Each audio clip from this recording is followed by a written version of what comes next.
தமிழர்களின் number 1 choice Tamil Matrimony. Summer வந்தாச்சு. What's your plan for this holiday? எங்க கிட்ட விட்டுருங்க, நாங்க பாத்துக்கிறோம். GT Holidays. GT Holidays, South India's number 1 travel brand. எதிர்கட்சி 20 எம்பிக்கள் போறாங்க. ஆமா, இவங்க எல்லாம் கிட்டத்தட்ட பிஜேபியோட ஸ்லீப்பர்ஸ். சசி தரூர் என்ன பிஜேபி ஸ்லீப்பர்ஸ் எல்லாம், கனிமொழி என்ன பிஜேபி ஸ்லீப்பர்ஸ் எல்லாம், சுப்ரியா சூலே என்ன பிஜேபி ஸ்லீப்பர்ஸ் எல்லாம். சார் என்ன சார் இது? முதல்ல இந்த எம்பிக்களை அங்க அனுப்புறதுக்கு முன்னாடி பிரதமரும் உள்துறை அமைச்சரும் கூப்பிட்டு வச்சு நாம என்ன போர் நடத்தணும், என்ன மாதிரியான விளைவுகள் இருந்தது, என்ன நோக்கத்துக்காக பண்ணணும்ன்றத குறைந்தபட்சம் நீங்க நாடாளுமன்றத்துக்கே சொல்லலாம். ஏன்னா இந்த போற எம்பிக்களுக்காக இந்த தெளிவு இருக்குமான்றது தெரியல. இவங்களுக்கு வெளிநாட்டுக்கு போனோம்ன உடனே ஆகா ஒரு இன்ப சுற்றுலான்னு கிளம்பிட்டாங்க. கனிமொழிக்கும் பாஜகவுடைய உயர்மட்ட ஆட்சியாளர்களுக்கும் என்ன விதமான நெருக்கம் தொடர்புகள் இருக்கிறது, இவங்க என்ன மாதிரியான ஆஃபர் எடுத்துட்டு போனாலும் அவங்க எப்படிலாம் முடிச்சு தர்றாங்க, அது மாதிரி ஏராளமான உதாரணங்களை சொல்லுவாங்க. இந்தியாவிலே மிகப்பெரிய ஊழல் நடந்துகிட்டு இருக்க ஒரு மாநிலம் சூறையாடிக்கிட்டு இருக்காங்க தமிழ்நாட்டை. பிஜேபி என்ன பண்ணிட்டாங்க, என்ன சார் பண்ணாங்க? 4 வருஷம் ரெடி நடத்தி அப்படியே கொஞ்சி கொலாவி பேரம் பேசிட்டு போயிடுறாங்களா இல்லையா? எந்த விஷயத்துல பிஜேபி எதிர்த்துட்டீங்க? ப்ராக்டிக்கலா சொல்லுங்க. திமுக இந்த விஷயத்துல பிஜேபி எதிர்த்துட்டாங்க, தமிழ்நாட்டில் தடுத்து நிறுத்திட்டாங்க, மக்களை காப்பாத்திட்டாங்க, ஒரு விஷயம் சொல்லுங்க. நான் தலைவணங்கி காலத்துட்டு கும்பிட்டு நீங்க தான் தலைவன் ஏத்துக்கிறேன் திமுகவை. நீங்க டிஆர் பாலு இருக்காருல்ல, என்ன அவருடைய மகன் தான் தமிழ்நாட்டில் தொழில்துறை அமைச்சர். அவர் தொழில்துறை அமைச்சரா போட்டதுக்கு காரணமே பிஜேபி சொல்லித்தான் போட்டாங்க. நீங்க டிஆர் பாலு எடுத்துக்கிட்டாலும் சரி, ஜெகத் ரட்சகன் எடுத்துக்கிட்டாலும் சரி, திமுக சார்பில் எம்பியாக போகிறவர்கள் பெரும்பாலானவர்கள் தங்களுடைய வியாபாரத்தை விருத்தி செய்து கொள்வதற்கும் பிஜேபியுடைய ரொம்ப நெருக்கமான ஒரு தொடர்பை வைத்துக்கொண்டு தங்களை செழிப்பாக வளப்படுத்திக் கொண்டார்களே தவிர தமிழ்நாட்டுக்கு எந்த பிரயோஜனமும் கிடையாது. திமுக என்பது பிஜேபி வளர்வதற்கான ஒரு டானிக். பிஜேபி வளர்றதுக்கான டானிக்கே திமுக தான். திமுக வச்சு வளர்றாங்க. அவருக்கு 2 முகங்கள் உண்டு திருமாவளவனுக்கு. ஒரு பக்கம் புரட்சிகரமான முகம், இன்னொரு பக்கம் யார் பலமான ஆட்களோ அதிகார மையத்தில் இருக்கிறாங்களோ அவங்களோட ஒரு சாஃப்ட் கார்னர் வச்சுக்கிறாங்க.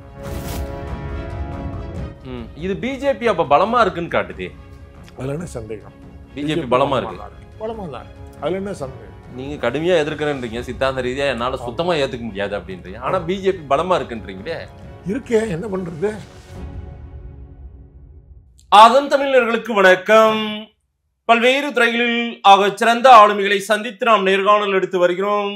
அந்த வகையில் மீண்டும் நம்மோடு இணைந்திருக்கிறார் அறம் இணையதளத்தின் ஆசிரியரும் மூத்த பத்திரிகையாளருமான திரு சாவித்ரி கண்ணன் அவர்கள்.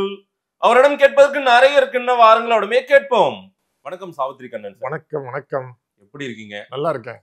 இந்தியா பாகிஸ்தான் போர் நிறுத்தப்பட்டிருக்கிறது.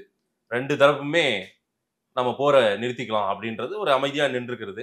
ஆனால் எல்லை தாண்டிய பயங்கரவாதத்தை ஊக்குவித்து வரக்கூடிய இந்த பாகிஸ்தானுடைய செயல்பாடுகள் குறித்து உலக நாடுகள் கிட்டத்தட்ட ஒரு 32 நாடுகளுக்கு பயணம் பண்ணி நம்முடைய எம்பிக்கள் ஒரு 7 பேர் கொண்ட குழுவை போட்டிருக்காங்க. பாஜக ஒரு பிரதிநிதி, காங்கிரஸ் ஒரு பிரதிநிதி, திமுகவும் இருக்காங்க. திமுகவும் அதுல டிக் பண்ணிட்டாங்க கனிமொழி பேரை. நீங்க அதை சொல்றீங்க, இவங்கெல்லாம் பிஜேபியினுடைய ஸ்லீப்பர் செல்ஸ்ன்றீங்க. சார், இந்தியான்னு வரும்போது எல்லாரும் ஒண்ணு சேர்ந்து போறாங்கல்ல சார். இப்ப ஒரு இந்த 7 பேர் ஒட்டுமொத்தமா பிஜேபியில ஒரு 31 பேர், எதிர்கட்சியில ஒரு 20 பேர், மொத்தம் ஒரு 51 பேர் டோட்டலா பயணம் பண்ணி ஒரு 32 நாடுகளுக்கு பயணம் பண்ணி அங்க போயிட்டு பாகிஸ்தான் பாருங்க இந்த மாதிரி தீவிரவாதத்தை வளர்த்துட்டு இருக்காங்க, இவங்க ரொம்ப ஆபத்தானவங்கன்ற சொல்லக்கூடிய அந்த ரிப்போர்ட்டை கொடுக்க போறாங்க. ஆனா அவங்களுக்கு நீங்க ஒரு சாயம் பூசுறீங்க, அவங்கெல்லாம் பிஜேபியோடைய ஸ்லீப்பர் செல்ஸ். சசி தரூர் என்ன பிஜேபி ஸ்லீப்பர்ஸ் எல்லாம், குறிப்பா கனிமொழி என்ன பிஜேபி ஸ்லீப்பர்ஸ் எல்லாம், சுப்ரியா சூலே என்ன பிஜேபி ஸ்லீப்பர்ஸ் எல்லாம். சார் என்ன சார் இது? என்ன சார் சொல்ல வரீங்க? அதாவது எனக்கு மன்னிக்கணும், உங்க கருத்துல இருந்து நான் மாறுபடுறேன். சொல்லுங்க. எப்படி மாறுபடுறேன்னு கேட்டீங்கன்னா, பாகிஸ்தான் தீவிரவாதத்தை ஊக்குவிக்கிறாங்க அப்படின்றது மாற்று கருத்து கிடையாது. ஏன்னு கேட்டீங்கன்னா, அந்த நாட்டினுடைய கலாச்சாரம், அரசியல் எல்லாமே அந்த அரசாங்கமே தீவிரவாதத்தை சமாளிக்க முடியாத அளவுல தான் இருக்கு. அவங்க தீவிரவாதிகளோட காம்ப்ரமைஸ் பண்ணி தான் ஆட்சியை நடத்த முடிகிற மாதிரி தான் அவங்க இருக்கிறாங்க. தங்களை தாங்களே தற்காத்து கொள்ள முடியாத ஒரு ஆட்சி தான் வந்து பாகிஸ்தானுடைய ஆட்சி. ஒரு பொம்மையா தான் இருக்காங்க இப்ப. அங்க வந்து 2 நாளுக்கு ஒருக்கா ஏதாவது ஒரு இடத்துல வந்து குண்டுவெடிப்பு நடக்கும், பெரிய இது நடக்கும். நமக்கு நமக்கு ஒரு நாள் சம்பவம் பகல். அந்த பகல்காம அங்க வந்து வாரத்துக்கு 2 நடந்துகிட்டு இருக்கும். அந்த மாதிரியான நாடு அது. அதாவது டெரரிஸ்ட் மூவ்மெண்ட் பாகிஸ்தானியே அவங்க வாழ விடாம தான் பண்ணிட்டு இருக்காங்க. அங்க வந்து ஆட்சியாளர்கள்ல டெரரிஸ்ட சப்போர்ட் பண்றவங்களும் இருப்பாங்க, எதிர்க்கிறவங்களும் இருப்பாங்க. ஒரு குழப்படியான ஒரு இதுதான். இப்ப இங்க இந்த விவகாரத்துல நான் என்ன எப்படி பாக்குறேன்னு கேட்டீங்கன்னா, பாகிஸ்தான் மக்களை பொறுத்தளவுல இந்தியாவை ரொம்ப நேசிக்கிற மக்கள். ஏன்னா அவங்களுக்கு தாய்நாடு இதுதான், இங்க இருந்து போனவங்க தான். அதனால இந்த நாட்டின் பத்தியும் இந்த நாட்டு மக்களை பத்தியும் அவங்களுக்கு ஒரு ஏக்கம் இருக்கு. அங்க பாகிஸ்தான் சந்தையில் இருக்கக்கூடிய பொருள்கள் எல்லாம் பாத்தீங்கன்னா பெரும்பாலான இந்தியாவில இருந்து தயாரித்து போன பொருள்கள் தான். அங்க எல்லா சினிமா தியேட்டர்லயும் ஹிந்தி படங்கள் தான் ஓடும், இந்திய படங்கள் தான் ஓடும். ஏன்னா அவங்களுடைய சிந்தனை தாட்ஸ் எல்லாமே நம்மளை சார்ந்துதான் அவங்க இருப்பாங்க. இங்கேயும் அங்கேயும் உறவினர்கள் ரொம்ப ஜாஸ்தி. பாகிஸ்தானுடைய டெக்ஸ்ட் புக் பாட புத்தகங்கள்ல இந்தியாவை கருவறுக்க வேண்டும்ன்ற வார்த்தையெல்லாம் பதிவு பண்ணி கொடுக்குறாங்கன்னா அதை படிக்கிறாங்களாமே. அப்ப அதெல்லாம் எதிர்க்கணும்ல? இல்ல நான் சொல்றேன் கேளுங்க. இந்தியாவிலுமே கூட இந்துத்துவ அமைப்புகள் நடத்தக்கூடிய பள்ளிக்கூடங்கள்ல வந்து சில தவறான பாட புத்தகங்கள் இருக்கு. அதுவும் 100கணக்கில் என்னால சொல்ல முடியும். இந்திய சுதந்திர போராட்டம் பற்றியே தவறான தகவல்கள் எல்லாம் கொடுத்த மாதிரி அது மாதிரி அங்கும் இங்குமா சில பேர் இருக்கிறாங்க. நாம எப்படி பார்க்கணும்னு கேட்டீங்கன்னா, பயங்கரவாதிகளிடமிருந்தும் தீவிரவாதிகளிடமிருந்தும் மக்களை தனிமைப்படுத்தி அவங்கள வந்து பாகிஸ்தான் மக்களையே தீவிரவாதத்தை எதிர்க்கிற மாதிரியும் இந்தியாவை ஆதரிக்க செய்யற மாதிரியுமான ஒரு பிராக்டிஸ் தான் நம்ம பண்ணணும். அது பண்றது எளிது, அதுதான் இயல்பானதும் கூட. ஒட்டுமொத்த பாகிஸ்தான் மக்களையே நம்ம நிறுத்தக்கூடாது. சில தீவிரவாதிகள் இருக்கிறாங்க, அந்த தீவிரவாதிகளுக்கு அங்க இருக்கக்கூடிய சில ஆட்சியாளர்கள் உதவுறாங்க, அதுல மாற்று கருத்து இல்லை. ஏன்னா ஆனால் ஒட்டுமொத்த பாகிஸ்தானும் அந்த எல்லா அரசியல்வாதிகளும் இந்தியாவுக்கு எதிரானவங்க அல்ல. இந்தியாவோட நட்போடு இருக்கணும்னு நினைக்கிறவங்க ரொம்ப பேர் இருக்கிறாங்க. அங்க பாராளுமன்ற விவாதங்கள்லயே அது இதா இருக்கும். அந்த அரசியல் சாடி இந்தியா விட்டா நம்ம இது இருக்கு, அந்த நட்பு நாடை பயிற்சிக்க கூடாதுன்ற விவாதங்கள் அங்க நிறைய நடந்திருக்கு. அங்க அந்த பத்திரிகைகள்லயும் இந்த விவாதம் போகும். ஒரு பாராளுமன்ற பிற்போக்குவாதிகள் எல்லா இடத்துலயுமே இல்ல, பாராளுமன்ற எம்பி பாகிஸ்தான் எம்பின்னு நினைக்கிறேன், அது கூட வீடியோ வந்தது. மோடியை எதிர்த்து பேச இந்த ஷபாப் ஷெரீஃப்க்கு வந்து துணிவு இருக்கா அப்படின்னு எல்லாம் கேக்குறாரு அவரு. அப்படின்னா அவங்க இந்தியாவை எதிர்க்கணும்ன்ற மனநிலையில தானே சார் குடும்பமா இருக்காங்க. எதிர்க்கிற இல்ல, எல்லாருமே அப்படி கிடையாதுன்ற. நமக்கு ஹைலைட் ஆகக்கூடிய இங்க வந்து காட்டக்கூடியவர்கள் வந்து அதை மட்டும் கேட்ச் பண்ணி காட்டுறாங்க. என்ன நம்ம பாகிஸ்தான்ல இருந்து நம்ம சென்னையை சேர்ந்தவர்களே பாகிஸ்தான்ல போய் தங்கி வருஷ கணக்கில் அங்க பத்திரிகையாளர்களா இருந்து வந்தவங்க எல்லாம் நான் பேட்டி எடுத்திருக்கேன், பார்த்திருக்கேன். ரொம்ப நேசிப்பாங்க. இந்தியாவில இருந்து வந்துட்டோம்னு தெரிஞ்சா அந்த மக்கள் கொண்டாடுவாங்க. சரி, அந்த மாதிரி ஒரு மனநிலை கொண்டவங்க அந்த மக்கள். சிந்து நதியை நிறுத்துறது, நீ இங்க வந்து நோயாளிகளாக மாணவர்களாக இந்தியாவை நோக்கி வந்து சிகிச்சை பெற்றுட்டு போறவங்க, படிச்சுட்டு போறவங்கலாம் நிறைய இருக்கிறாங்க. நமக்கு அவங்களுக்குமான வர்த்தகம் பல 1000 கோடி கணக்கில் நடக்குது. இந்திய வியாபாரிகளும் உற்பத்தியாளர்களும் பாகிஸ்தான் சந்தையை நம்பி இருக்காங்க. நாம தீவிரவாதத்தை தான் ஒடுக்கணும். தீவிரவாதத்தை ஒடுக்குவதற்கு 2 தரப்புல இருக்கக்கூடிய மக்களுடைய ஆதரவு நமக்கு தேவை. தேவையா இல்லை? கண்டிப்பா தேவை. மக்கள் ஆதரவு இல்லாம நீங்க வந்து அதை பண்ண முடியாது. சரி, அப்ப நம்ம என்ன பண்ணணும்னா மெச்சூரிட்டியா திங்க் பண்ணணும். ஒட்டுமொத்த பாகிஸ்தானையும் எதிர்த்து, ஏன்னா அப்படி இல்லாம அவனை ஒரு வெளிப்படையான விசாரணைக்கு வர வச்சு சர்வதேச இதுல வந்து அவனை வச்சு விசாரிக்கணும். இப்படி பகல்காம்ல நடந்தது, ஏன்னா அதுல உங்களுடைய தொடர்பு இருக்கு, நான் சந்தேகப்படுறேன், நீ எனக்கு இன்னென்ன விஷயங்களை நான் கண்டெடுத்திருக்கேன், இது பதில் சொல்லு. இல்லை சார், ஒரு உதாரணம் என்னன்னா, இந்த பகல்காம் தாக்குதலுக்கு பிறகாக நம்ம வந்து சிவிலியனை அட்டாக் பண்ணாம அங்க இருக்கிற அந்த தீவிரவாதிகள் முகாமுல தாக்குதல் நடத்தினோம். அதுல சிலர் இறந்து போனாங்க பாருங்க. அந்த அரசாங்கம் பாகிஸ்தான் கொடியெல்லாம் போட்டு மரியாதைலாம் செலுத்தி நம்ம வீடியோவா பார்த்தோம்ல இந்த கூத்துல. அப்ப இந்த அரசாங்கம், பாகிஸ்தான் அரசாங்கம் இந்த மாதிரி தீவிரவாதிகளையும் ஊக்குவிக்குதுன்றதுக்கு இதை விட வேற என்ன சான்று வேணும்? இல்ல சார், அதாவது நம்ம வந்து நீங்க வந்து பாத்தீங்கன்னா தமிழ்நாடுன்னு எடுத்துக்கோங்க. தமிழ்நாட்டுல தமிழ் தேசியவாதம் இருக்கா? இருக்கு. தமிழ் தேசியவாதத்தை உயிர் மூச்சா இருக்கக்கூடியவங்க இருக்கிறாங்களா? இந்திய தேசியத்துக்கு எதிரானவங்களா இல்லையா அவங்க? ஆமா. இந்திய நாட்டுக்கு எதிரானவங்களா இல்லையா? ஆனால் தமிழ் தேசியம் பேசுறவங்கள தமிழ் மக்கள் வெறுக்கிறாங்களா, நேசிக்கிறாங்களா? நேசிக்கிறாங்க. இப்ப நாளைக்கு இந்திய தேசியத்துக்கு எதிரான ஒரு பிரச்சனை இல்லை. உதாரணத்துக்கு எல்டிடிக்கு வந்து இவங்க உதவி பண்ணான்னு சொல்லிட்டு இங்க இருக்கிறவங்க வந்து இந்திய ராணுவம் வந்து இங்க வரும்போது அவங்களுக்கு எதிராக போராடுறாங்கன்னு வச்சுக்கோங்க. அதுல இவங்க தாக்கப்படுறாங்க, கொல்லப்படுறாங்கன்னு வச்சுக்கோங்க. தமிழ் மக்கள் வந்து அவங்களை நேசிப்பாங்களா இல்லையா? ஆமா. என்ன இது மாதிரியான விஷயங்கள் தான். நீங்க வந்து பாத்தீங்கன்னா இது உள்ளுக்குள்ள இருக்கிற அங்க லோக்கல்ல இருக்கிற மக்களுடைய ஃபீலிங் எப்படி இருக்கும், அங்க என்ன மாதிரியான ஒரு அரசியல் போயிட்டு இருக்கு அப்படின்ற புரிதல் இல்லாம நம்ம வந்து இங்க இந்துத்துவவாதிகள் சொல்லக்கூடிய ஒரு கண்ணோட்டத்துல பாக்குறோம். அப்ப ஒருத்தவங்களை தவறான கண்ணோட்டத்துல பார்க்கணும்னு ஆரம்பிச்சிட்டோம்னா எது செஞ்சாலும் தவறாதான் தெரியும். சரி, சரிங்களா? சரி, இந்த விஷயத்துல என்ன உங்களுக்கு தவறு? ஒரு குழு போறாங்க, அவங்க உலக நாடுகள் கிட்ட ஒரு ரிப்போர்ட் சொல்ல போறாங்க. பாகிஸ்தான் பாருங்க எங்களை சீண்டிட்டு இருக்கான், பாகிஸ்தான் எங்களை வந்து தீவிரவாத தாக்குதல் நடத்தினான்ற விஷயத்த சொல்ல வேண்டிய தேவை இருக்கா இல்லையா? உலக நாடுகள் என்ன சொல்றேன், சொல்வதற்கு முன்னாடி உங்களிடம் தார்மீக நியாயங்கள் இருக்க வேண்டும். நீங்க அங்க வந்து வாழக்கூடிய மக்களுக்கு குடி தண்ணீர் தர மாட்டோம், விவசாயத்துக்கு தண்ணீர் தர மாட்டோம், சிந்து நதியை தடுப்போம், அணையை கட்டுவோம்னு சொல்லிட்டு இருக்கீங்க. இங்க வந்து அவசர சிகிச்சை பிரிவுல இருந்த குழந்தைகள், பெண்கள், முதியோர், நோயாளிகள் எல்லாரையும் அதிரடியா நீங்க 48 மணி நேரத்துல வெளியே அனுப்பிச்சீங்க. ஒரு வெறுப்பு அரசியலை வந்து பக்கத்து நாடு கிட்ட நீங்க வந்து கட்டமைக்கிறீங்க. இது தவறான அணுகுமுறை. தொலைநோக்கு பார்வையில பக்கத்து நாடை நாம் பகை நாடாக ஆக்கக்கூடாது. இப்ப இந்தியாவுடைய நிலைமை என்னன்னு கேட்டீங்கன்னா, ஒரு 20-30 வருஷத்துக்கு முன்னாடி இருந்த நிலைமை இன்னைக்கு இல்லை. இன்னைக்கு வந்து சீனா வந்து சர்வதேச அளவில் ஒரு பெரிய சக்தியா வளர்ந்துகிட்டு இருக்கான். இந்தியாவை சுற்றியுள்ள நாடுகள் எல்லாத்தையும் அவன் வந்து நட்பு சக்தியா மாத்திக்கிட்டு இருக்கான். இலங்கைக்குள்ள அவன் தான் வந்து கால் ஊன்றி இன்னைக்கு பவர்ஃபுல்லா மாறிக்கிட்டு இருக்கான். பாகிஸ்தானுக்கு அவன் தான் வந்து இந்த சண்டையில ஆயுதங்கள்லாம் கொடுத்துருக்கிறான். இங்க இருக்கிற ஏவுகணைகள் எல்லாம் அதை தாக்கி அழிச்சதெல்லாம் அவனுடைய சீனா கொடுத்த பயிற்சியும் அவனுடைய ஆயுதங்கள் தான். அப்படின்னும் போது என்ன, இங்க பங்களாதேசம் நமக்கு எதிராக மாறிக்கிட்டு இருக்கு. நம்ம பக்கத்து நாடுகளை பகைத்து கொண்டால் நாம் எப்படி சந்தோஷமா இருக்க முடியும்? பக்கத்து நாடுகள் சிறிய நாடுகளை நமக்கு வந்து நட்பு நாடுகளாக மாற்றிக்கொள்வதற்கான ராஜதந்திரம் தான் முக்கியம். இல்ல டெரரிசம் அவன் தப்பு பண்ணும்போது அவனை தட்டி வைக்கிறதுக்கும் ஒழுங்கா இருந்துக்கும் சொல்லி அதே சமயத்துல வந்து அவன் ஒரு எச்சரிக்கையோட நம்ம வந்து வச்சுக்கணுமே தவிர. எவ்வளவு எச்சரிக்கை கொடுத்தோம்? இந்த மோடி அரசாங்கம் கொடுத்த எச்சரிக்கை நிறைய. இவங்க வந்து ரொம்ப எச்சரிக்கையோட தான் இதை அணுகுனாங்க, ரொம்ப பொறுமையோட தான் அணுகுனாங்க. இல்ல 3 தீவிரவாதிகள் சுட்டுட்டு போனதுக்கு நீங்க ஒட்டுமொத்த நாட்டு மேலேயும் நீங்க வந்து படையெடுக்கிறீங்கன்னு சொல்றீங்க இல்லையா? இதை வந்து நீங்க மறுபரிசீலனை பண்ணணும்னு நான் சொல்றேன். இல்ல ரிட்டாலியேஷனே நாம வந்து பாகிஸ்தான் டார்கெட் பண்ணி பண்ணல. அந்த தீவிரவாத முகாம்கள், டெரரிசம் மூவ்மெண்ட்ஸ் எங்க இருக்கோ அதை தான் அட்டாக் பண்ணணும். நாம அது அந்த மாதிரி தனிப்பட்ட முறையில் பண்ண முடியாது. நீங்க ஒரு தீவிரவாதியை சாகடிக்கிறதுக்காக 50-60 பொதுமக்களையும் சேர்த்து சாகடிக்கிறீங்க. இல்ல நம்ம அதை பொதுமக்களை சிவிலியனையே தொடவே இல்லையே அரசாங்கம். இல்ல நீங்க தொடவே இல்லையே. சர்வதேச பத்திரிகைகளை எடுத்து பாருங்க, அதுல டீடைல்டா வந்திருக்கு. சிவிலியன்ஸ் நிறைய பாதிக்கப்பட்டிருக்கிறாங்க.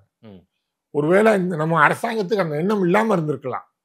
ஆனால் ஒரு போர் என்று வரும்போது சிவிலியன்கள் கண்டிப்பாக பாதிக்கப்படுறாங்க. மக்கள் சாகத்தான் செய்வார்கள். நம்ம பக்கத்துலயும் அந்த மாதிரி நிறைய காஷ்மீர்ல பாதிக்கப்பட்டிருக்காங்க.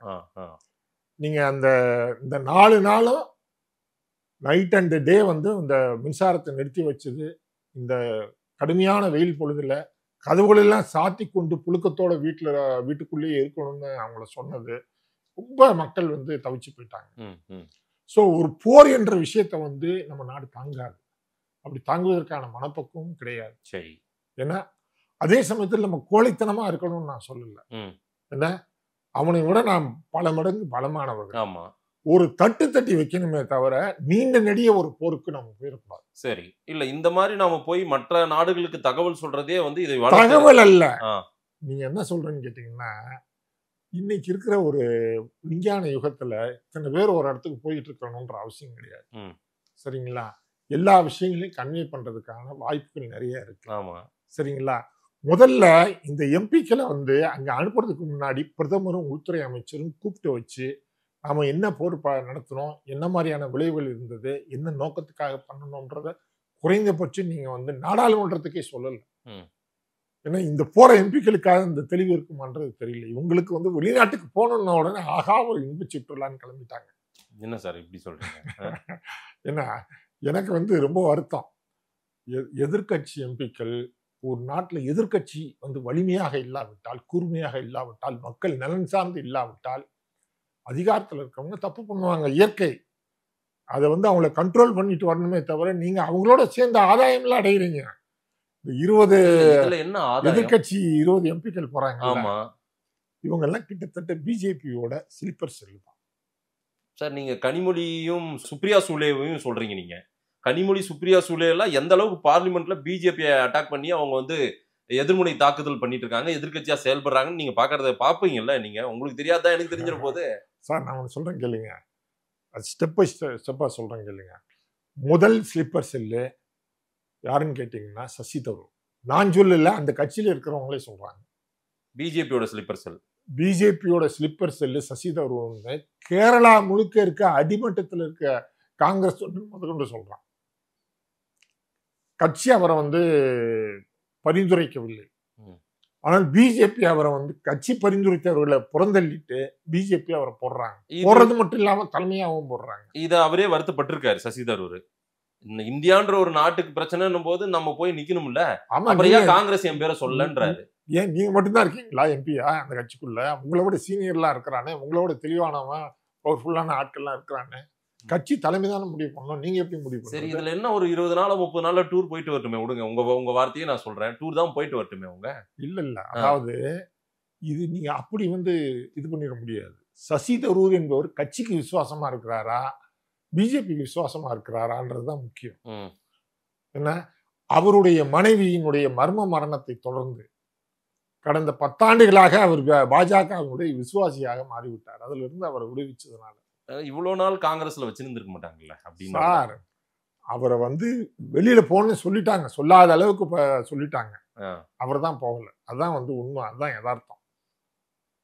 ஏன்னா அவருக்கு போக்கிடம் இல்லை. பிஜேபிக்குமே கூட நீ காங்கிரஸ்ல இருந்துகிட்டு எங்களுக்கு சப்போர்ட் பண்ணா போதும், இங்க வந்தா உன்னைய வந்து எங்களால சமாளிக்க முடியாது, நீ ஒரு யூஸ்லெஸ். ஆமா, அப்படிதான் வந்து அவங்களுக்கும் வச்சிருக்கிறாங்க. சரி, கனிமொழி விவகாரத்தை எடுத்துக்குவோம் சார். இதுல கனிமொழி சார் அவங்க திராவிட இயக்கம், பிஜேபி, ரைட் விங், RSS இதெல்லாம் சுத்தமாவே பிடிக்காது சார் அவங்களுக்கு. நீங்க டெல்லி அரசியல் வட்டாரத்தில் இருக்கக்கூடிய பத்திரிகையாளர்களாக இருக்கட்டும் அல்லது அரசியல்வாதிகளா இருக்கட்டும், தொடர்புல நீங்க இருந்தா நீங்க விசாரிச்சு பாருங்க. எனக்கு இருக்காங்க, இருந்தா விசாரிச்சு பாருங்க.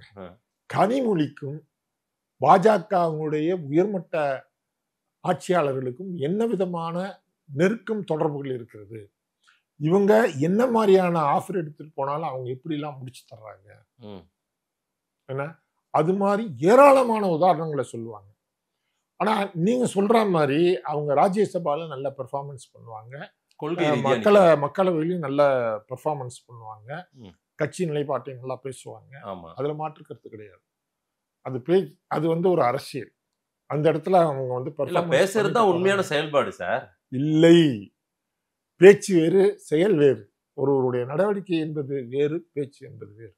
ஒருவருடைய நடவடிக்கையை வைத்துத்தான் நாம வந்து அவர் எப்படிப்பட்டவர்னு ஒரு முடிவுக்கு வரணுமே தவிர பேச்சை வைத்து வரவே கூடாது. இல்ல சார், நான் வந்து எப்படி பார்க்கிறேன்னா, திமுக பாஜக இந்த நாட்டுக்கே ஆபத்தானதுன்னு சொல்லின்னு இருக்காங்க. ஆமா தானே?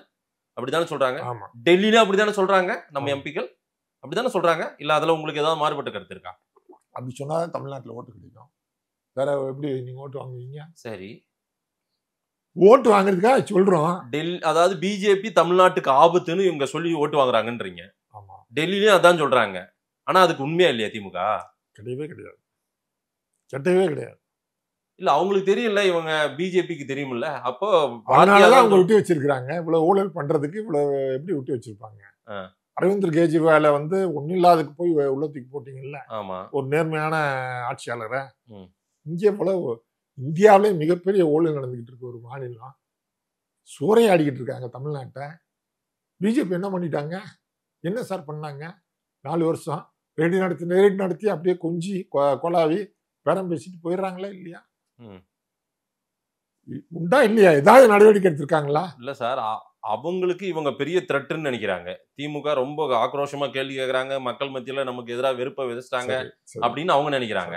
சரி, ஆனா இவங்க ஏதாவது ஒரு பிஜேபி சம்பந்தமான ஒரு விஷயத்தை தமிழ்நாட்டுல தடுத்து நிறுத்திருக்காங்களா? ஏதாவது ஜெயலலிதாவை கேட்டீங்கன்னா எத்தனையோ விஷயங்களை தடுத்து நிறுத்துறாங்கன்னு சொல்லலாம். சென்ட்ரல் கவர்மெண்ட்டுக்கு ஒரு பெரிய ஒரு எதிரான ஒரு பவரா இங்க தமிழ்நாட்டில் இருந்தாங்க. யாராலையும் மறுக்க முடியாத கருத்து. ஸ்டாலின் ஒரே ஒரு விஷயத்துல தேசிய கல்விக் கொள்கையை இம்ப்ளிமெண்ட் பண்ணாம தடுத்துட்டார். சொல்ல முடியுமா? அன்பில் மகேஷ் சொன்ன ஒரு வீடியோ ஒன்று பார்த்தேன். முகக்கவசத்துக்கு பிறகு மூகா வம்சம் தான் தமிழ்நாட்டை காப்பாத்திட்டு இருக்கு அப்படின்னாரு. நீங்க பாத்தீங்களா இல்லையா அந்த வீடியோ? சார், முழுக்க முழுக்க போலித்தனமானவர்கள் சார். ஆரம்ப கல்வியிலிருந்து பள்ளி கல்வி முழுக்க தேசிய கல்வி மயமாயிருச்சு. ஏன்னா ஆரம்ப கல்வி ஆசிரியர் தொடங்கி பாடத்திட்டம் தொடங்கி முழுக்க சென்ட்ரல் கவர்மெண்ட் பவருக்கு போயிருச்சு. எல்லாத்தையும் தார பார்த்துட்டு சும்மா மேடையில் வந்து வசனம் பேசிக்கிட்டு புத்தகம் எழுதிக்கிட்டு பத்திரிகையில் முரசொலியில் ஆஹா ஓஹோன்னு எழுதிட்டு இருக்காங்களே தவிர நடைமுறையில் வந்து எல்லாம் ரொம்ப சோரம் போயிட்டாங்க. நீங்கள் வந்து மோட்டார் வாகன சட்டப்படி 100 ரூபா இருந்த அந்த ஹெல்மெட் போடாட்டி 100 ரூபா இருந்த ஃபைன் 1000 ரூபா மாற்றிட்டாங்க. ஆமாம், இது எல்லாமே எடப்பாடி பண்ணல, டிஎம்கே தான் பண்ணீங்க. எடப்பாடியில் தைரியம் வரல, அந்த தைரியம் வரல. சரிங்களா? அதே மாதிரி நீர் மேலாண்மை சட்டம் கொண்டு வந்து ஏரி குளங்கள் எல்லாத்தையுமே வந்து உள்ளாட்சி கேட்க வேண்டிய அவசியம் இல்லை, கார்பரேட்டுக்கு எடுத்து கொடுக்கலான்ற சட்டத்தை போட்டது நீங்கள் தான். தமிழ்நாட்டில் 12 மணி நேரம் சட்டத்தை போட்டு பின்வாங்குற மாதிரி ஒரு பாவலா காட்டிட்டு எல்லா இடங்கள்லையும் 12 மணி நேர வேலையை வந்து கராராக இம்ப்ளிமெண்ட் பண்ணிட்டு இருக்கீங்க. எந்த விஷயத்தில் பிஜேபி எதிர்த்துட்டீங்க நீங்கள் சொல்லுங்கள், ப்ராக்டிக்கலாக சொல்லுங்கள். திமுக இந்த விஷயத்தில் பிஜேபி எதிர்த்து தமிழ்நாட்டில் தடுத்து நிறுத்திட்டாங்க, மக்களை காப்பாற்றிட்டான்னு ஒரு விஷயம் சொல்லுங்க. நான் தலைவணங்கி காலை தொட்டு கும்பிட்டு நீங்கள் தான் தலைவன் ஏற்றுக்கிறேன் திமுகவை. நான் வந்து பிஜேபி எதிர்க்கிறேன். பிஜேபி யார் எதிர்த்தாலும் அவர்களை நான் வந்து கொண்டாடுவேன், 100% கொண்டாடுவேன், எந்த கேள்வி முறையும் இல்லாமல் கொண்டாடுவேன். திமுக பிஜேபி ஒரு மிகப்பெரிய மதவாத சக்தி, இந்தியாவுக்கு ஆபத்தான சக்தி என்பதில் எனக்கு கடுகளவும் சந்தேகம் இல்லை. நான் திமுகவை பிஜேபி எதிர்த்தால் ஆதரிக்க தயாராக இருக்கிறேன். இதுக்கு சரியான ப்ரொஃபைல் திமுக தான் சார், அவங்க தானே சொல்றாங்க. அப்படின்னா இந்த நாட்டை யாராலையும் காப்பாற்ற முடியாது. இந்த போலித்தனத்தை, இந்த கோழைகளை நம்பினால் இந்த நாடு நாசமா போயிடும். ஆனா அதுக்காக நான் எடப்பாடியை நம்புங்கன்னு சொல்ல மாட்டேன். எடப்பாடி வந்து உண்மையிலேயே நான் அடிமைதான் அப்படின்னு போய் சேர்ந்துட்டார். நான் பிஜேபி கண்ட்ரோலான ஆளு, அந்த அளவுக்கு ஓரளவுக்கு நேர்மையா இருக்கிறாருன்னு பாக்குறேன் நான்.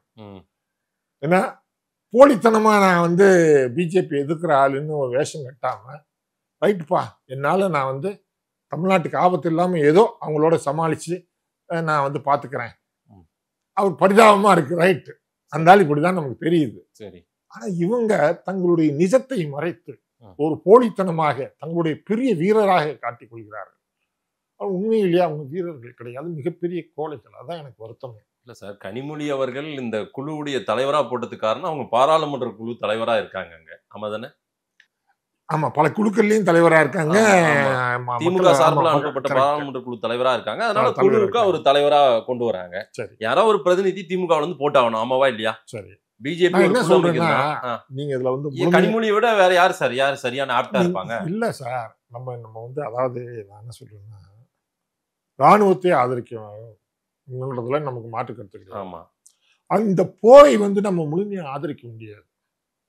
இந்த போர் என்பது அவசரமாக எடுத்த ஒரு முடிவு என்பதுதான் நான் பார்க்கிறேன். அதுவும் இல்லாம இந்த தீவிரவாதிகளை நீங்க எப்படி நீங்க வந்து தாக்குவதற்கும் தாக்கிட்டு தப்பி ஓடுவதற்குமான வாய்ப்பை உருவாக்கி கொடுத்தீங்கன்றதுல எனக்கு வந்து ஒரு கொஸ்டின் இருக்கு. அதெல்லாம் நீங்க தெளிவுபடுத்தணும். இதெல்லாம் தெளிவுபடுத்திக்கிட்டு தான் நீங்க வெளிநாட்டுக்கு போய் பேசணுமே. இதை பத்தி கேட்டா உங்களுக்கு ஏதாவது பேச தெரியும்? கனிமொழி பேச மாட்டாங்களா? எப்படி இவங்களுக்கே தெரியாது? அமித்ஷாவும் மோடி விளக்கம் கொடுத்தா தானே தெரியும். அதுவே இன்னும் கொடுக்கலையே, யாருக்குமே தெரியல சார். இப்படி ஒரு குழு போட போறாங்க, ஒரு 32 நாடுகளுக்கு போறாங்கன்றது அமித்ஷா மோடி எல்லாம் அந்த டீம் எடுத்த முடிவு தானே? ராஜ்நாத் சிங், ஜெய்சங்கர் எல்லாரும் உட்கார்ந்து எடுத்த முடிவு தானே இது? அவங்க முடிவு எடுத்திருக்கலாம், போறவங்களுக்கு ஒரு தெளிவு இருக்கணுமா இல்லையா? என்ன போய் என்ன நியாயங்களை உங்களுக்கு நியாயம் புரிஞ்சாதானே இவங்க அதுல கன்வின்ஸ் ஆனாதான் அங்க போய் சொல்ல முடியும். என்ன நடக்கும்னா, அதிகாரிகள் சொல்லுவாங்க, இவங்க சும்மா ஊரை சுத்தி பார்த்துட்டு வருவாங்க. புரியுதுங்களா? எக்ஸ்டர்னல் அஃபேர்ஸ் அதிகாரிகள் இருக்கிறாங்கல்ல, என்ன அதை சொல்வதற்கான தயாரான அதிகாரிகளை கூட்டிட்டு போங்க. சும்மா நீங்கெல்லாம் வந்து ஊரை சுத்துங்க அவங்க. சரி, அப்ப பிஜேபி இந்த மாதிரி போய் சுத்தி பார்க்க இவங்களை அனுப்புறதா நீங்க நினைக்கிறீங்க? இந்த 20 பேரை அதான் அவங்களுக்கு சப்போர்ட்டிவா இருக்கிறவங்கள சந்தோஷப்படுத்துறாங்க. அவங்களுக்கு சப்போர்ட்டிவா இருக்கிறோம். எவ்வளவு பெரிய விஷயம் இது. போயிட்டு ஒரு போரை நம்ம எதிர்கொண்டு இப்ப நம்ம அமைதியா திரும்பி இருக்கோம்.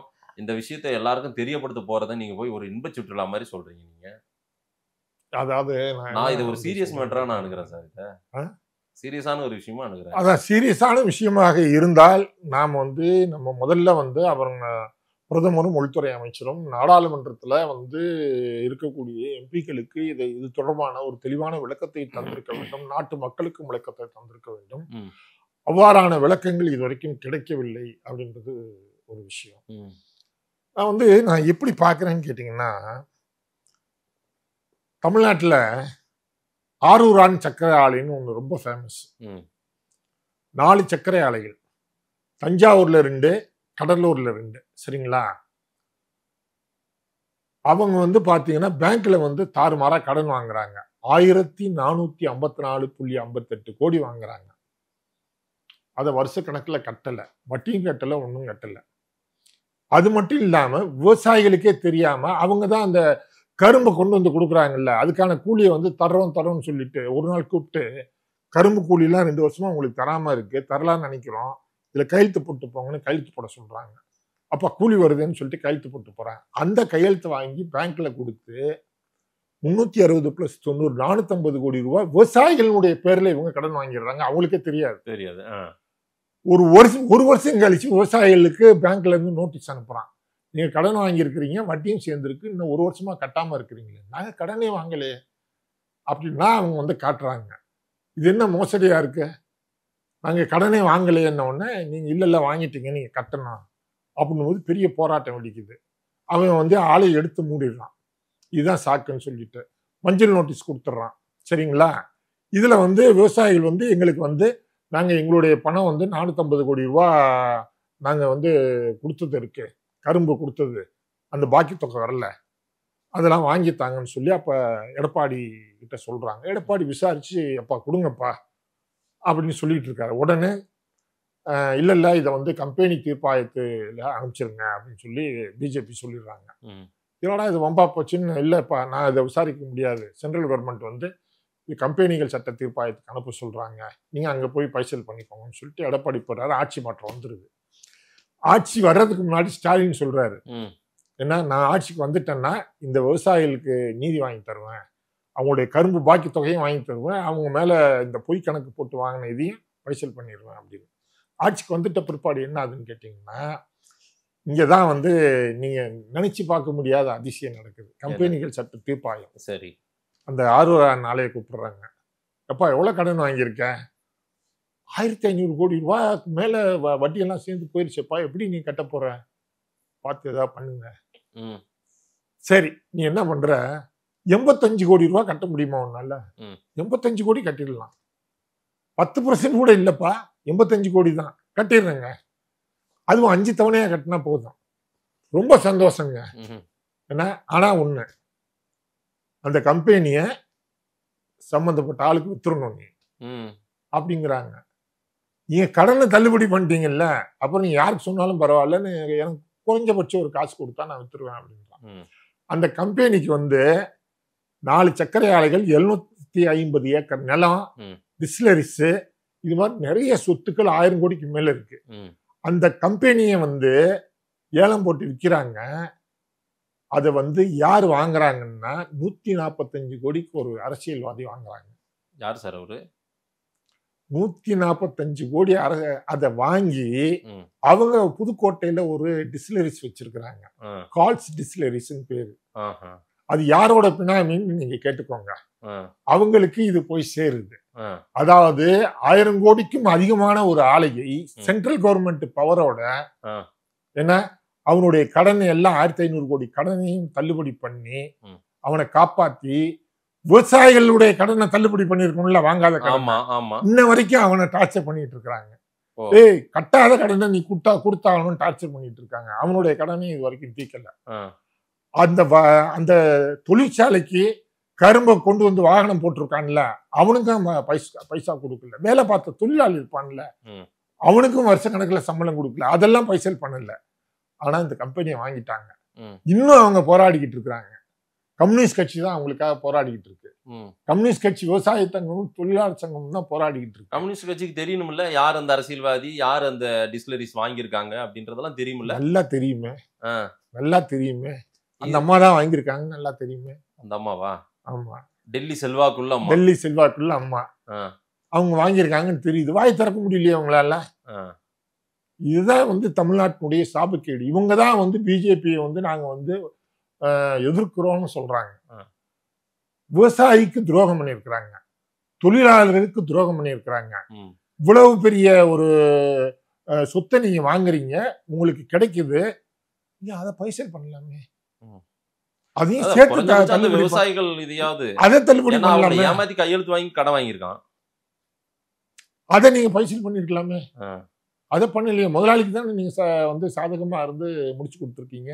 டெல்லி செல்வாக்கு இவ்வளவு வேலை செய்யுது, இவ்வளவு வேலை செய்யுது. நீங்க டிஆர் பாலு இருக்காருல்ல, என்ன அவருடைய மகன் தான் தமிழ்நாட்டுல வந்து தொழில்துறை அமைச்சர்.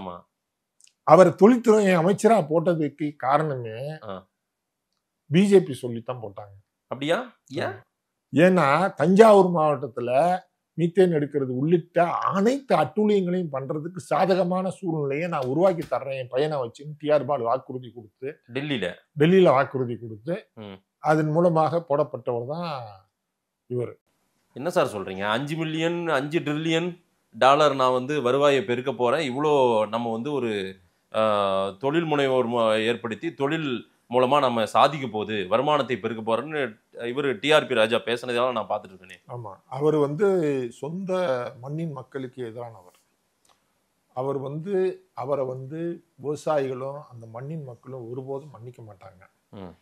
தஞ்சாவூர் என்ற அந்த விவசாய பூமியை தொழில்மயமாக்குவதற்கும் ரசாயன மீத்தேன் திட்டங்கள் மற்ற கொடூரமான திட்டங்களை அங்கே கொண்டு வருவதற்குமான ஒரு ஆளாக தான் அவரை வந்து அங்கே வந்து வச்சிருக்கிறாங்க. தமிழ்நாட்டில் வந்து தொழில்துறை அமைச்சராக வச்சிருக்கிறாங்க. நான் ரொம்ப வருத்தத்தோடு தெரிவிச்சுக்கிறேன். இது மாதிரி நீங்கள் வந்து டிஆர் பாலு எடுத்துக்கிட்டாலும் சரி, ஜெகத் ரட்சகன் எடுத்துக்கிட்டாலும் சரி, திமுக சார்பில் எம்பியாக போகிறவர்கள் பெரும்பாலானவர்கள், எல்லாரையும் நான் சொல்ல மாட்டேன், பெரும்பாலானவர்கள் தங்களுடைய வியாபாரத்தை விருத்தி செய்து கொள்வதற்கும் பெரிய அளவில் இந்திய அளவில் வந்து சம்பாதிப்பதற்காகவும் என்ன பிஜேபியுடைய ரொம்ப நெருக்கமான ஒரு தொடர்பை வைத்துக்கொண்டு தங்களை செழிப்பாக வளப்படுத்தி கொண்டார்களே தவிர தமிழ்நாட்டுக்கு எந்த பிரயோஜனமும் கிடையாது. பாராளுமன்றத்தில் வீராவேசமாக பேசுறதன் மூலமாகவும் பிஜேபி எதிர்ப்பதன் மூலமாகவும் தாங்கள் ஏதோ பிஜேபியை வந்து எதிர்க்கக்கூடிய ஒரு வீரர்கள்ன்ற மாதிரியான ஒரு தோற்றத்தை ஏற்படுத்தி தமிழ்நாட்டு மக்களை தொடர்ச்சியாக ஒரு மாயையில் ஒரு மாயையில வச்சு இவங்க வந்து ஏமாத்திட்டு இருக்காங்க. ஆனா இப்ப வந்து ரொம்ப மக்களுக்கு தெளிவாயிருச்சு. ஏன்னா இந்த 4 வருட கால ஆட்சியில திமுக வந்து இவ்வளவு தூரத்துக்கு இந்த மக்களுடைய பொது சொத்தை வந்து சூறையாடி இருக்கு. ஏன்னா இது வந்து தொடர்ச்சியாக ரெய்டு நடத்தி இவங்க வந்து ஒண்ணுமே நடவடிக்கை எடுக்கிறதே இல்லை பிஜேபி. அது மட்டும் இல்லாம இங்க திமுக வந்து நடத்தக்கூடிய பல்வேறு ஃபங்க்ஷனுக்கு மோடியை கூப்பிடுறது, ராஜ்நாத் சிங்கை கூப்பிடுறது, இது மாதிரியான அவங்க கூப்பிடுறது, இவங்க நெருக்கம் காட்டுறது எல்லாமே தெரிஞ்சு போயிருச்சு. ஏன்னா இவங்க வந்து சார், ஆனா தமிழ்நாட்டுல பிஜேபி வளரணும்னா திமுகவை எதிர்கொண்டாகணும், திமுகவை வீழ்த்தி ஆகணும்னு நினைக்கிறாங்களா இல்லையா? அதான் பேசுறாங்க அவங்க. அதுக்கு அவங்களுக்கு இவ்வளோ குடுமிப்பிடி இருக்குது, இவ்வளோ பிரச்சனைகள், இவங்க இவ்வளோ விஷயங்கள் தப்பு பண்றாங்கன்னு அவங்களுக்கு தெரியும்ல, அப்புறம் ஏன் வேடிக்கை பார்க்குறாங்க பிஜேபி? சார் நான் ஒன்று சொல்றேன் கேளுங்க. தமிழ்நாட்டில் அதிமுக எதிர்க்கிறோம்னா பிஜேபி வளராது. சரி, அதிமுகவை எதிர்க்கிறோம்னு சொல்லி அவங்க அரசியல் நடத்தினா பிஜேபிக்கு மரியாதை இருக்குமா? இல்லை. திமுகவை எதிர்க்கிறோம்னு சொன்னா ஒரு மரியாதை கிடைக்கும்ல? மரியாதை இருக்கு. ஏன்னா திமுகவை பற்றி மக்கள் மத்தியில் அப்படி ஒரு உணர்வு இருக்கு. ஒரு தீய சக்தி, ஊழல் சக்தி, அது ஒரு குடும்ப அரசியல், இப்படியெல்லாம் பேசுறதுக்கு ஒரு தீய சக்தி இருந்தாதான் ஒருத்தனுக்கு ஒரு நல்லவனுக்கு மரியாதை. அப்ப அந்த நல்லவன் அவன் ஒரு தீய சக்தின்னு காட்டணும்னா எனக்கு அவன் உயிர்ப்போட இருக்கணும். புரியுதுங்களா? எனக்கு திமுகன்ற வலிமையான எதிரி இங்க இருக்கணும், அதிமுக இருக்கக்கூடாது. அவன் இடத்த எனக்கு நான் ஆக்கிரமிக்கணும். இதுதான் பிஜேபியோட ஸ்ட்ராட்டஜி. சரிங்களா? அதனால அவங்களுக்கு கண்டிப்பாக திமுக என்பது என்ன, பிஜேபி வளர்வதற்கான ஒரு டானிக். அவங்களுக்கு அவங்க திமுக இருந்தாதான் அவங்களை நோக்கி சண்டை போட்டு இவங்க வளர முடியும். பிஜேபி வளர்றதுக்கான டானிக்கே திமுக தான். திமுக வச்சு வளர்றாங்க. சரி சார், நீங்க திமுகவை இவ்வளோ விஷயங்கள் நீங்க சொல்லிட்டீங்க. இந்த குழு ஒட்டி தான் நம்ம பேசுறதா இந்த விவாதமே அங்கதான் தொடங்குச்சு. மற்ற அப்ப எதிர்கட்சிகளே இந்தியா முழுக்க வலிமையாவே இல்லையா? பிஜேபி எதிர்க்கிற அளவுக்கு வலிமையான எதிர்கட்சியே இல்ல. நான் சொல்றேன் கேளுங்க. சிதம்பரம் ஒரு 2-3 நாளைக்கு முன்னாடி சொன்னாரு. நிதிஷ்குமார் கட்சியிலையும் நிறைய எம்பிக்கள் வந்து அவருக்கு கண்ட்ரோலா இல்ல, பிஜேபி பக்கமா தான் போயிட்டாங்க. இதுவும் வந்து இது தேசிய பத்திரிகைகள் எல்லாத்துலயும் நிறைய வந்துருச்சு. அது சில பேர் கட்சியை மாறிட்டாங்க. சரிங்களா? அது மாதிரி அவருடைய கட்சிக்கு அந்த மாதிரி நிதிஷ்குமார். நீங்க வந்து சரத்பவார் கட்சியில பாதி எம்பிக்களை தூக்கிட்டு போயிட்டாரு. இல்ல சுப்ரியா சூலே எல்லாம் ரொம்ப அட்டாக் பண்றாங்க பிஜேபி, ரொம்ப கடுமையான விமர்சனங்கள் வைக்கிறவங்க. அவங்களையும் இந்த டீம்ல சேர்த்திருக்காங்க. நீங்க அது அவங்களையும் ஸ்லீப்பர் செல்ல தான் பாக்குறீங்களா சார்? அப்படி இருந்தாதான் சார் இன்னைக்கு அரசியல்ல வந்து அரசியல் பண்ண முடியுதா சார்? எது சார்? அப்ப வெளியெல்லாம் இதெல்லாம் நாடகம் தானே, இதெல்லாம் நடிப்பு தானே, இதெல்லாம் அவ்வளவுதான், சந்தேகமே இல்லை.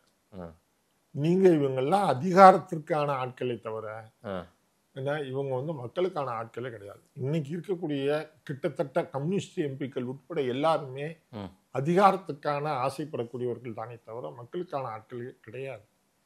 இவங்க எம்பி ஆற வரைக்கும் நீங்க வந்து மக்கள் நலன் சார்ந்த விஷயங்களை பேசிக்கிட்டு இருப்பாங்க.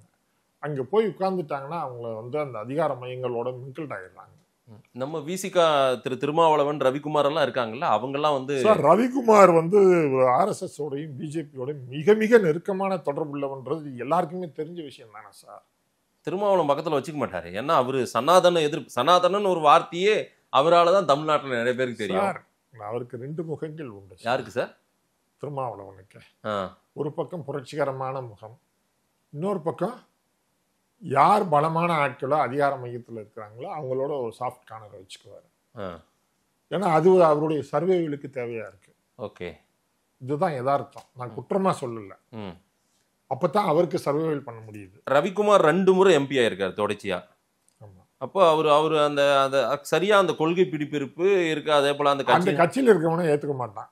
ரவிக்குமார் ஒரு கொள்கை பிடிப்புள்ள ஆளுன்னா அந்த கட்சியில் இருக்கவனே ஏத்துக்க மாட்டான். என்ன சார்? ஆனா 2 டென்யூர் கொடுக்குறாரு இவரு திருமாவளவன், வாய்ப்பு கொடுக்குறாரு அவருக்கு. அதான் சொல்றேன், அது கட்சிக்குள்ளேயே யாருக்கும் விருப்பம் இல்லை. எப்படி எதுக்கு கொடுக்குறாரு திருமாவளவன்? அதுதான் பிஜேபியும் ஆர்எஸ்எஸ் ஓடையும் அவருக்குமான ஒரு பாலமா இருக்கிறாருல்ல. ஓ, ரவிக்குமார் அந்த மாதிரி இருக்காரு இல்லையா? அது எல்லாருக்குமே தெரிஞ்ச விஷயம் தானே. நான் இந்த மாதிரியான இன்டலெக்சுவலான ஒரு அணுகுமுறை கொண்டவர் அவர். அதனால அவர் வந்து திருமாவளவன் வந்து பயன்படுத்திக்கிறார். ஓகே, ரவிக்குமார் யாருக்கும் கட்சிக்காரங்களுக்கு வணக்கம் வச்சா கூட திருப்பி வணக்கம் வைக்க மாட்டாராம். எனக்கு ஒரு நண்பர் சொன்னாரு, வணக்கம் வச்சா வணக்கம் வைக்க மாட்டாரு. அது என்ன பெரிய மனப்பான்மையோ தெரியல. அது எனக்கு பெரிய பெரிய இடங்கள்லாம் காண்டாக்ட் இருக்கு. நீங்க உங்களுக்கு நான் வணக்கம் வச்சுக்கிட்டு எனக்கு என்ன பிரயோஜனம்? இவங்க இல்லைன்னா பார்லிமெண்ட் போக முடியாதுல்ல அவரால், ஜெயிச்சு போகணும்ல. அதான் போய்கிட்டு தானே இருக்காரு. மக்கள் ஓட்டு போட்டு தானே போறாரு. மக்கள், ஆமா, மக்கள் அந்த மாதிரி இருக்காங்க, ஆட்டு மந்தையா இருக்கிறாங்க. அதானே உண்மை. சரி, என்ன சொல்ல வரீங்க இதன் மூலமா? செய்தி பிஜேபியோட படு நெருக்கத்துல தான் இருக்காங்க. உள்ளபடியே சொல்றேன், தமிழ்நாட்டிலையும் வலுவான எதிர்கட்சி இல்லைன்னு அர்த்தம் எனக்கு. ஏடிஎம்கே அவங்கள சொல்றீங்க. போதுமான அளவு அவங்க வந்து திமுக வந்து விக்ரஸா எதிர்க்கல. மக்கள் நலன் சார்ந்து திமுகவை எதிர்க்கிறதுக்கு எவ்வளவோ விஷயங்கள் இருக்கு. அதுல பாதி விஷயங்கள்ல கூட அவங்க பண்ணல, 1-2 தான் பண்ணிட்டு இருக்காங்க. சரி, அதே மாதிரிதான் அகில இந்திய அளவுலையும் இருக்கு. பிஜேபி எதிர்ப்புன்றது வந்து ரொம்ப ரொம்ப ஒரு ஒரு ரொம்ப ஏட்டளவுல சொல்லளவுல தான் இருக்குன்றீங்க. ஆமா, அது போதுமான அளவு இல்லை. கிட்டத்தட்ட எல்லாருமே பிஜேபியினுடைய அவங்கள சார்ந்து சரி போயிடலாம் அப்படின்ற மாதிரி தான் இருக்கிறாங்க. இது பிஜேபி அப்ப பலமா இருக்குன்னு காட்டுது. அதுல என்ன சந்தேகம்? பிஜேபி பலமா இருக்கு, பலமா தான் இருக்கு. அதுல என்ன சந்தேகம்? நீங்க கடுமையா எதிர்க்கிறேன்றீங்க, சித்தாந்த ரீதியா என்னால சுத்தமா ஏத்துக்க முடியாது அப்படின்றீங்க. ஆனா பிஜேபி பலமா இருக்குன்றீங்களே. இருக்கே, என்ன பண்றது? அது உண்மையா இருக்கே, நான் என்ன பண்றது? என்ன, நான் எதிர்க்கிறேன் தான், அது பலமா இருக்குன்ற யதார்த்தத்தை உணராம நான் ஏத்துக்கிட்டு இருந்தா என்ன அர்த்தம்? அவருடைய யதார்த்தத்தையும் நான் புரிஞ்சுக்கணும். நீங்க இதுல இன்க்ளூடிங் கம்யூனிஸ்டையும் சொல்றீங்க, காங்கிரஸையும் சொல்றீங்க. காங்கிரஸ் எல்லாம் மூர்க்கமா எதிர்க்கணும். ஆமா தானே? கண்டிப்பா எதிர்க்கணும். ஆமா, அதுதான் அவங்க வேலையா. ராகுல் காந்தி அந்த மாதிரியான எண்ணத்துல இருக்கிறாரு. மாற்று கருத்துல பிஜேபி சித்தாந்த ரீதியாக ஒரு தெளிவான பார்வை அவருக்கு இருக்கு. அவர் கட்சியில இருக்கிறவங்க முழுமையா அவருக்கு கோஆபரேஷன் பண்றது இல்லை. 2 நாளைக்கு முன்னாடி ப. சிதம்பரம் ஒரு கருத்து சொல்லியிருந்தார் பாத்தீங்களா? இந்தியா கூட்டணி ரொம்ப வலுவாலாம் ஒண்ணும் கிடையாது. ஆமா, அது வந்து ரொம்ப ஒரு கட்சி தலைவர் வந்து அவ்வாறு பேசுவது வந்து அவர் கீழ் அணியில் இருக்கிறவங்களையும் மக்களையும் என்ன மாதிரி யோசிக்க இன்னும் சோர்வடைய செய்யும். இது கூட உணர முடியாதவரா அவரு?